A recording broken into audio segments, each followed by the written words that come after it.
Good morning, class sport. So today, what we are going? We are going to do chapter number 2, the capable man back exercise. So children, इसके आपके इस chapter में जो back exercise given है, fill in the blanks, take the correct option, complete the following dialogues and write opposite words of the following. यानी question number 2, 3, 4 and 5 आप इसे खुद करोगे. Okay, do it your self. And आप इसे खुद करेंगे तो आपकी ना प्रैक्टिस हो जाएगी, आपका रिवीजन हो जाएगा कि हमें कैसे करना है. क्योंकि अगर आपने चैप्टर पढ़ा होगा then you will be able to these you are able to do all these questions, right. So question number 5 तक आप खुद ट्राई करेंगे. ओके. अच्छा, पाइशियस एक वर्ड है यहाँ, सॉरी नॉट पाइशियस, पायस. इसका मतलब होता है रिलीजियस से रिलेटेड, है ना. जो ज़्यादा ही हॉली होते हैं, पवित्र. पवित्र इसका एक्चुअल हिंदी वर्ड मीनिंग है पवित्र. Okay. Now it is easy for you to find out the opposite. Okay. So let's start from the question number 6. Fill in the blanks with do, does, did.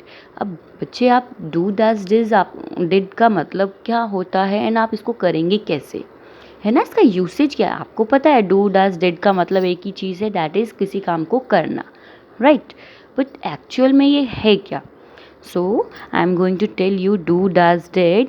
And इसके बाद आप question number 6 भी खुद try करेंगे and question number 7 हम अभी नहीं करेंगे, ठीक है. We will do question number 7 after the grammar book. जब आपकी ग्रामर बुक में आएगा एक portion, you have a chapter of negative sentences. तो जब नेगेटिव सेंटेंसेस को हम ग्रामर में कंप्लीट कर लेंगे then we will do this question. You will tick here and write down after grammar so that आपको याद रहेगा कि हमें ग्रामर के बाद ही इसको करना है. ओके. अभी आपका जो टॉपिक है डू, डज, डिड, वो मैं आपको एक्सप्लेन करूँगी. I will explain you that. Now come to page number 12. Here is question number 8. Using the clues. आपको यहाँ पे कुछ clues दिए हुए हैं. Full of hazards, traffic jam, pollution, population, slums, dirt and foul smell, crimes, accident. So you have to write a paragraph. आपको एक paragraph लिखना है. किस पे लिखना है? Disadvantage of living in city. Disadvantages of living in a city. तो जैसे आप सिटीज़ में रहते हैं, बड़ी बड़ी सिटीज़ में रहते हैं, तो वहाँ पे रहने से क्या क्या नुकसान है. डिसएडवांटेज मतलब, एडवांटेज मतलब क्या होता है, फ़ायदे, एंड डिसएडवांटेज यानी नुकसान, ठीक है. तो you have to write what are the disadvantage. अगर आप सिटी में रह रहे हैं तो क्या क्या डिसएडवांटेजेस हैं कि जैसे वहाँ ट्रैफिक जैम हो जाता है, पॉल्यूशन बहुत है, पॉपुलेशन बहुत ज़्यादा है, स्लम्स यानी जो झोपड़ियाँ होती है, छोटे छोटे ना लोग रहते हैं, तो वो प्लेस में काफ़ी ज़्यादा लोग हैं. डर्ट एंड फूल स्मेल, बहुत गंदगी है, बहुत गंदी स्मेल आती है. क्राइम्स बहुत होते हैं, एक्सीडेंट्स बहुत होते हैं, है ना. तो आपको इन सभी क्लूज़ को जोड़ना नहीं है, बट इन क्लूज़ से रिलेटेड आपको वर्ड्स, सेंटेंसेस फ्रेम करने हैं. Okay. Now here is creative corner for you. I want कि it is not necessary but if you want to do it you may. इसमें क्या करना है कि आपके फादर कहीं आउट ऑफ स्टेशन गए हैं and he asked to attend his phone calls. उन्होंने बोला था कि आपको फ़ोन कॉल्स, उनके मैसेजेस वगैरह अटेंड करने हैं. तो आप कैसे कम्युनिकेट करेंगे किसी के साथ. So you have to write here the conversation. Okay. It is not necessary. If you want you may do it. Okay. Now what we have to do. So do, does, did. Actual में ये तीनों क्या हैं? Do you know? Do, does, did. Actual में these three are forms of verb. verb के forms हैं. and verb आपको पता है क्या है? Yes, I know you know it. And if you don't know it, you will try to find out the meaning of verb. क्योंकि अगर आपको verb पता चल गया then it is very easy to find out. मैं hint दे सकती हूँ कि आपने previous class में से पढ़ा है. Okay? So try to find it out. Okay. Now आपने tenses पढ़े हैं या सुने हैं? Tenses. TENSES, tenses. एक्चुअल में टेंसेस के 3 फॉर्म्स होते हैं ना, प्रेजेंट, पास्ट एंड फ्यूचर। फिर इसके बाद इनके 3 पार्ट्स को अलग से डिवाइड किया गया, ठीक है। अब हमें क्या करना है, डू और डज का टेंस पता करना है एंड देन आफ्टर डिड का, okay. So do and does को हम यूज़ करते हैं सिंपल प्रेजेंट टेंस में, okay. Just wait for a minute. I think my Bengals are disturbing us. So, let's continue. So, मैंने अभी आपसे क्या बोला, डू डज जो है वो हमारे सिंपल प्रेजेंट टेंस में यूज़ होते हैं, ओके। जब भी कोई भी सेंटेंस हमारा अगर प्रेजेंट टेंस का है, सिंपल प्रेजेंट टेंस का है, if it is necessary to use do and does, हम वहाँ डू एंड डज को यूज़ करेंगे। Our next word is did. आपको पता है सबसे ईजी है डिड। डिड को हम कब यूज़ करते हैं, पास्ट टेंस में, simple past tense, okay. Do does कब हम यूज़ करते हैं, simple present tense, and did को simple past tense, okay. Let's start from the word do. पहले हम डू वर्ड को समझते हैं, okay. The do is used for I, you, we, they and for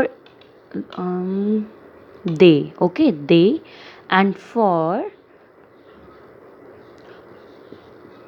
all plural forms, जितनी भी plural चीज़ें होती हैं या फिर आई, यू, वी, दे, इनके साथ हम हमेशा क्या यूज़ करते हैं, do, okay. Like for example, I do my work,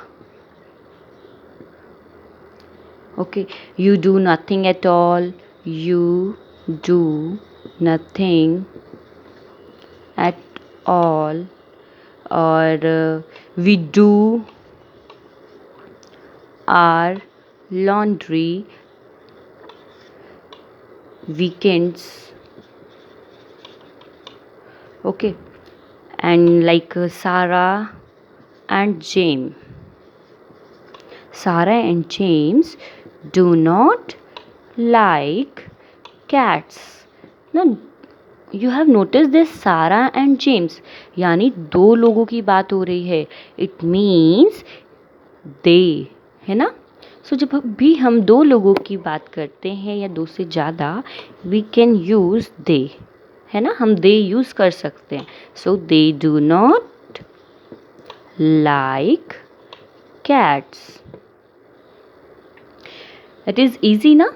So now you have to remember and learn that we should use do for I, you, we, they, and for all the plural forms. Okay? Now come to the next topic, does. So we use does. हम does किसके साथ use करते हैं? He, she, it, or any singular noun. Okay, singular noun के साथ. अभी for example, she does her exercise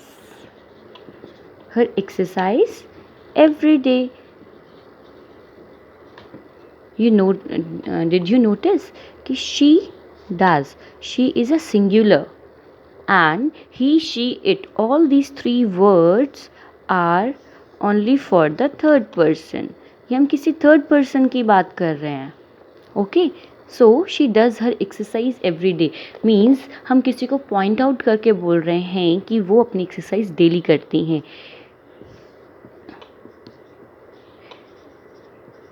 He does his homework, यानी उन्होंने अपना homework किया. Okay, so what you have learned, do आपको पता चल गया है. डू हम किसके साथ यूज़ करते हैं? एनी प्लूरल फॉर्म और I, you, we, they okay, and does, he, she, it, and for any singular noun. Okay, now our next point is did. अब वर्ड आता है did. सो आपको पता है did हम कब यूज़ करते हैं? did सबसे ईजी है. हम did जो है वो कोई भी सिंगुलर हो या प्लूरल हो,